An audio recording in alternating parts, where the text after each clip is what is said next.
বর্তমান তথ্য প্রযুক্তির যুগে আমরা প্রায় প্রতিদিন নিত্য নতুন টেকনোলজি এবং প্রযুক্তি সম্পর্কে জানছি। ভার্চুয়াল গেম সম্পর্কে আমরা সবাই জানি, কিন্তু ভার্চুয়াল জীবনযাত্রা নিয়ে কখনো ভেবে দেখেছেন কেমন হবে আপনি যদি রিয়েল লাইফে না করতে পারা বিষয়গুলি আপনার ভার্চুয়াল জীবনে করতে পারেন? কেমন হবে যদি আপনি আপনার নিজের মতো একটি জগৎ নিজেই তৈরি করতে পারেন? সে সময় আর বেশি দূরে না, যখন আপনি এসব অসম্ভবকে সম্ভব করতে পারবেন। তো এটা কোনো বিশেষ ঘটনা না। বিশেষ ঘটনা হচ্ছে, এই মেটা কোম্পানি তৈরি করতে যাচ্ছে মেটাভার্স নামে এক নতুন ভার্চুয়াল জগৎ। আমাদের ইউনিভার্সের একটা প্যারালাল কপি হবে মেটাভার্স। এই মেটাভার্স তৈরি করতে সহযোগী হিসেবে থাকছে বিশ্বের সব বড় বড় টেক কোম্পানিরা। সবাই মিলে নির্মাণ করতে যাচ্ছে এক ভার্চুয়াল জগৎ, আর যার নেতৃত্বে থাকছে মেটা।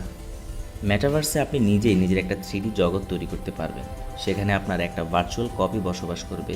আপনি চাইলে সেখানে আপনার বন্ধু বা আত্মীয়দের ইনভাইট করতে পারবেন। আপনার প্রোফাইল পিকচারের মতোই আপনার একটা 3D অ্যাভাটার সেখানে আপনার প্রতিনিধিত্ব করবে। মজার বিষয় হচ্ছে, সেখানে আপনি আপনার একাধিক ভার্চুয়াল কপি তৈরি করতে পারবেন। যেমন গেম খেলার জন্য একটা, ভার্চুয়াল দুনিয়ায় ভ্রমণের জন্য একটা, এবং বন্ধুদের সাথে আড্ডা দেওয়ার জন্য একটা। শুধু তাই না, সেই দুনিয়ায় আপনি পছন্দ মতো যে কোনো পোশাক পরতে পারবেন, কাপড় ও আসবাবপত্র কিনতে পারবেন। আপনার ভার্চুয়াল